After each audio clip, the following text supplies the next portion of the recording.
God's grace and his mercy and his peace are yours. Born as our infant king, God in the flesh, Emmanuel. God is with us. You know, 'tis the season for gift giving, isn't it? Do we have a first picture there for us? Let's put that first picture up there. I mean, there's the idyllic scene, right? Now, not everybody's home looks like this or anything like that. I'm not pretending that that's the case, but that's kind of the idyllic scene, right? The roaring fire, stocking stuffed, lights are on, packages around the tree, gift giving. I want to give you some statistics for gift giving in America in 2023. We set a record. You know how much we spent on just Christmas gifts in America so far, right? So it's the stats. I don't know how they get them. I mean, Amazon knows all, I suppose. $214 billion. Okay, that's $650 for every human being living in America. That's twice as much as it was 10 years ago. Twice as much. Here's the other interesting stat. On all holiday spending, so that includes, Christmas parties or a trip you might take at Christmas or, what was the other thing I was thinking of? Gifts, dinner, holiday food and preparations, things like that, or holiday decorations for your home and so forth. $986 billion. That's a lot of money on gift giving. Gift giving is a great big deal. How many of you are great at gift giving? I mean, really great at gift giving. You can raise your hand because some people's love language is gift giving. Do you know that? Different love languages. Some people it's not my love language. I'm not great at it. I'm not as thoughtful as I should be. I run out of time. Because it's not my love language. And so I have different ones. My love language is ordering people around. Something like that. That's a joke. Look it up. Anyway, but for some people, they're really, Pastor Simmons, that was his love language. He loved giving gifts. Whenever he would go, and it was so thoughtful, he'd always think of something that he had noticed about you that you liked or that you appreciated, and he would make that gift. I mean, what makes for great gifts, right? What makes for great gift giving? And I think this is an interesting season to examine that. And so I did some study on this, on certain kinds of gifts. You know, what was the largest Christmas gift ever? And it's kind of a double-edged sword. Biggest, most expensive, this or that. Did you know, let's go to the next slide. The Statue of Liberty was a Christmas gift to the United States from France. Christmas gift. It's a fascinating, I didn't know that. I thought it was, I did know some of the history and the reasons behind it, democracy and some affinity, and we're allies in the Revolutionary War, things like that. But it was actually a gift given in 1886. And it was interesting because when America was founded, it was uncertain that this would succeed. That, this idea of the people, by the people, for the people would succeed. So it was quite an amazing gift in honor, more than a century after the founding of the United States, that the nation of France gave a gift like that. That's kind of an amazing thing to me. Go to the next slide. Similarly, after World War II, anybody from England here? Do you know where that is? That is Trafalgar Square. And that spruce is a gift from the nation of Norway given to England every year since 1947 in thanks for their support of helping free them from Nazi Germany in World War II, and their support of freedom for them in World War II. It's a huge Norway spruce. It's a huge event. 40 million people visit it every year. It's a great big deal. Those are powerful gifts. Most of us can't give gifts like that. And then there's some other ones. When I looked it up online, weird ones like Mike Tyson. Is that a name anyone still remembers? He gave a solid gold bathtub to his wife, $2.2 million. He was trying to save their marriage. Didn't work. And Kim Kardashian gave matching Lamborghinis to her husband and members of her family. Her marriage, tried to fix her marriage. That didn't work either. So it's interesting sometimes the motivations and what drives gift giving. So what makes, not just for the biggest gift, most lavish, what makes for the best gift? What's the quality that makes the best gift? Well, the wise men might have had a handle on this. At least they give us a hint and an idea. The best gift, and remember it's noted, we don't know exactly how many wise men there were. We think 3 because there were 3 gifts, but never says how many. But let's guess. Let's just say there were three. And they gave gifts of gold and frankincense and myrrh. And many of you probably know this, but if you don't know this, it's kind of a neat fact. Each of those gifts are very powerful symbolically. Gold was the gift that you gave a king. Frankincense was used by priests as they approached God on behalf of others. And myrrh was a spice that we used to prepare bodies for burial. You get it? And so those gifts given to Jesus as king and as priest, our advocate with the Father, and as one who died in our place to save us from sin. That's very powerful. So boy, talk about thoughtful, talk about meaningful, and generous. Those three gifts. So we wouldn't be far off to start with the gifts of the wise men. But as I pondered this in the weeks leading up to Christmas, I thought, what makes for a great gift? Because it doesn't come naturally to me. It's not easy for me. I'm not a great gift giver. But I came up with some things. Great generosity, great thoughtfulness, great sacrifice, great commitment, great love, great impact, great honor, and the gift of life. So I'm going to go back. I'm going to give you some illustrations here. See if we can hang this on some hooks. Let me show you the first picture. That's a football hero of mine. I'm old. I grew up in New York City. I follow the New York Giants. I'm a New York Met fan. Please pray for me. It's very bad to be a New York Met fan. I follow the Rangers, having a great year in hockey. Anyway, Phil Simms, 1986. The Giants had not won a Super Bowl in forever. And we win the Super Bowl. Long story short, win the Super Bowl. I was excited. I was dancing on the couches of my apartment that we lived in at that time. I was in my 20s. And I was so excited. I found out later after the season, Phil Simms gave a $50,000 gift to each one of his linemen. And that's not unusual for quarterbacks who are real successful, like, give something really expensive or really cool. But here's what really made it such an impression on me. The next year, the Giants were the worst team in the division. They had won the Super Bowl, and they just went right in the toilet. Phil Simms still gave each of his offensive linemen $50,000. Now, that's generous because he was ready to give. And that's really what generosity means. He was ready to give, ready to give. Here's the second one. And I don't have a picture for this. We keep that one up there, though. That's fine. So two of my good friends here, our head elder, Cliff Cummings, and Chuck Bristetta. There's a bunch of other guys, too, involved with it. But they have really originated and championed our CARS ministry. If any of you are familiar with that, once a month, they provide car service out here in our parking lot for people who need it. And it's people down on their luck, and they don't have the money to get the brake pads. They don't have the money to fix the door, that kind of thing, change your oil. And those guys do that. It's a group of about 10, 12 guys that come and do that.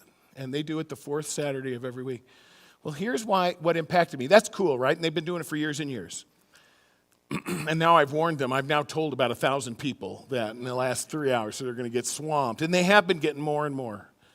But they love it. It's a passion of theirs. But here's what just so impressed me. Chuck told me the other day, he said, we discovered, he said, as we were working with these folks, a lot of them are living in their cars. Isn't that sad in Pocatello that that's still the case? That's just sad to me. We do a lot of things here, like back to school, and we do the food boxes and stuff like that. You know what my prayer is every time at those? That we never have to do them again. That's my prayer, to never have to do that again. Isn't that right? It's not about making us feel good about us. We wish that would go away. Anyway, so people are living in their cars over at Walmart and at the mall, stuff like that. So Cliff and Chuck took it on themselves on a really, really cold day, and they just brought gallons and gallons and gallons of gas to these folks that were living in their cars and made sure that they could turn on their cars and have heat during the night. And I thought to myself, holy cow, I'm not built that way. I'm not that nice. I don't think that way. That was so thoughtful. It's a thoughtful gift. And you maybe can come up with greater examples in your own life, in your own stories. But here's another one. And this one here is a picture of Concordia University in Portland. It's now closed. I grew up in New York, as I said. My mom and dad both worked for the church. So they didn't make tons of money, and we lived in New York City. It was an expensive place to live. So my brothers are 10 and 12 years older than me. My mom had several miscarriages in between, and so I was the last one. And so therefore I was the golden child, And they said, well, you have to go to college. You're going to college.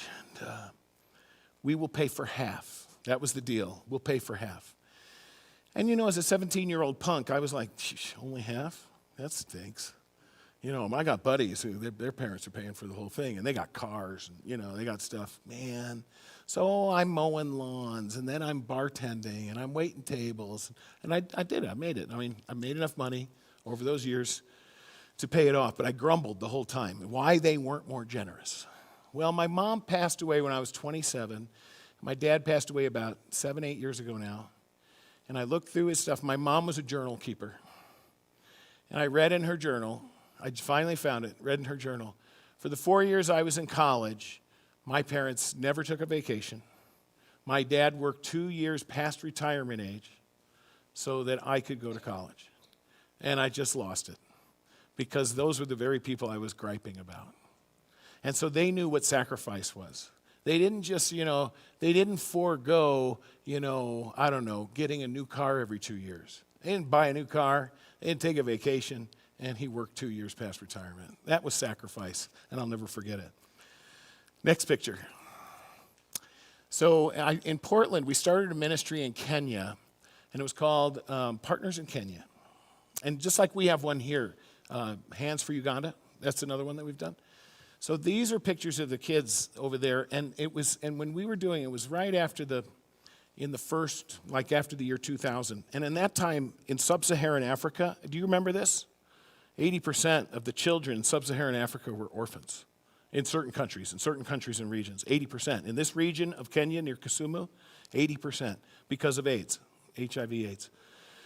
And so we decided to build a home there for volunteers, and we went over and we sponsored kids. So we had a relationship with 2 schools from elementary through high school. And this was the interesting thing. The 2 founders of it, Paul and Joyce Meyer, they said, here's the thing. We will be happy for you to sponsor any kid or give us any amount of money to help at all. But they said, here's our challenge to you. We are going to challenge you to sponsor a kid who's starting in elementary school and sponsor him all the way through grade 12.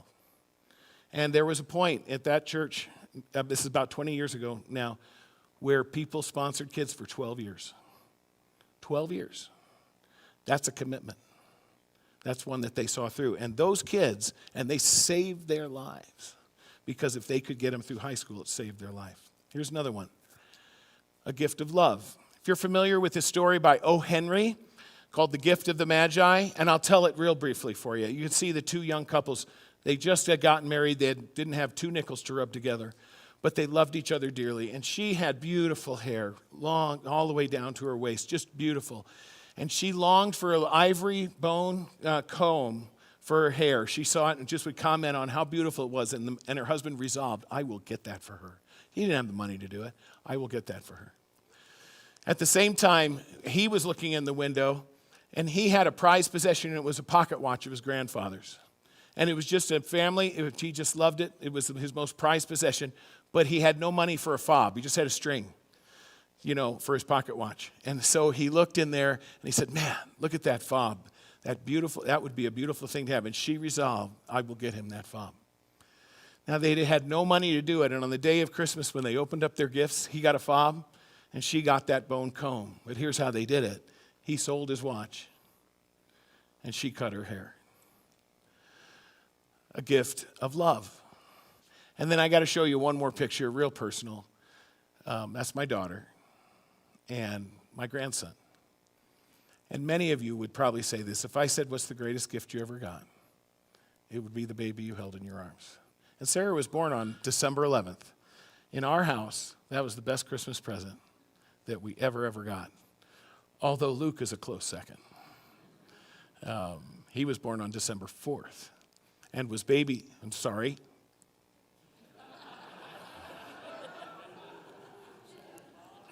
And my anniversary is?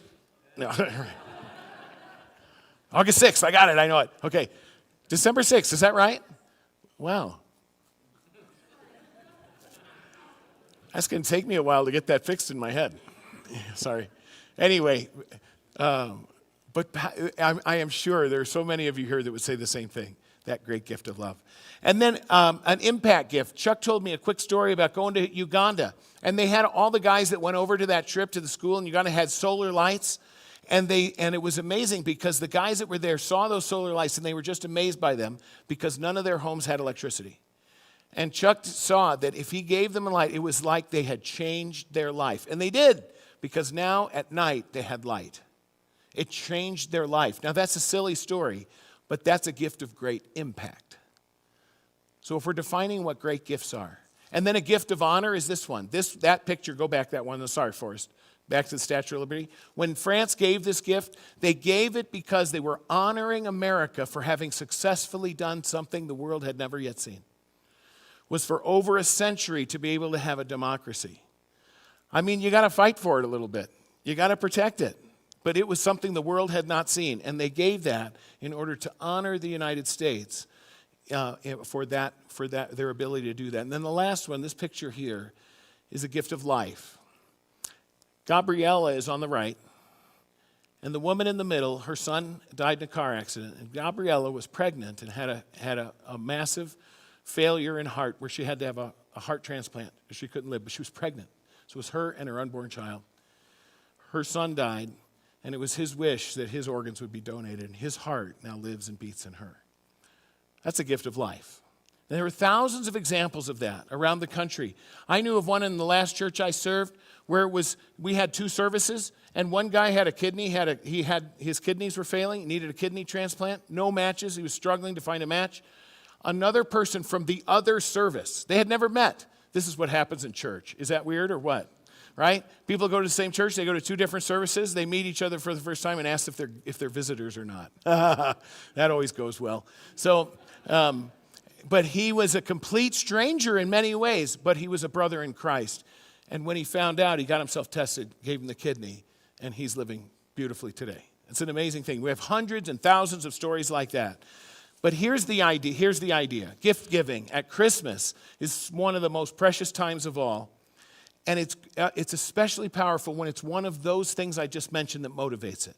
Generosity or thoughtfulness or sacrifice or commitment or love, or it has impact, or it honors the other person, or it gives life. And of course, I'm hoping as you open presents that you'll rejoice in some of those qualities which you'll see in the gifts which you'll open and the gifts which you're giving. Many of you are beautiful gift givers, and that'll be a joy both to receive and to give. But my real hope tonight is that we don't miss the greatest gift of all, because in this gift, the Christ child, our Savior who comes, the one who lies in the manger, who came with no ribbons, no bows, who went unnoticed by so many, only in that one are every one of those qualities embodied. From the generous heart of God, he spared nothing and gave up even his own son. And he was eager and ready to give such a gift. From before the foundations of time, this great gift of God's Son was revealed in the tremendous wisdom of God. No one else would have planned for such a gift, and no one planned more fully for a better gift. No greater sacrifice was ever made to save a people less ready or worthy of such sacrifice. Yet it was a sacrifice that was not simply given willingly, but that God was compelled to give because his heart beat with love for us. No greater commitment was seen to completion. From the very Garden of Eden and for thousands of years to follow, from the disobedience of Adam and Eve to the rebellion of the children of Israel to willful rejection of the man who was crucified, who came to save and to forgive those who were nailing him to a cross, God never wavered in his commitment to keep his promise in this great gift. And from the fullness of God's love came the incarnation of his love, the Word made flesh to reveal the depth of his love. Love truly did come down at Christmas. In fact, this gift of Jesus is truly how we know love, true love in its fullness. And no gift has ever impacted the world as has the baby born at Bethlehem. From Jesus' first invitation to disciples to follow him have come billions to fill heaven with joy and hope and children of God beloved by him. Today, that one gift and his invitation to us has resulted that in this moment, in our world, 2.4 billion souls worship this infant child as God and Lord and Savior. And we have never been so honored as to have the Lord of glory bend so low to come into our broken world, heal our broken hearts, and claim us as his very own. For we are his priceless treasure. We are so honored. And while every organ donor who gives life is priceless and blessed, this gift that was given, this was a life that gave hope and salvation for today, but also for eternity. Truly, this is the greatest of gifts. Even if we didn't know it, it is still the greatest of gifts and the very reason we give gifts to one another. And it is the source today of our worship, our praise, and our lives that reflect his love. So, come and see. Come to Bethlehem and see. Come and receive. Come and open the gift who longs to bring you every divine blessing from above for today and forever. Emmanuel, God is with us. Thanks be to God for his indescribable gift. Amen.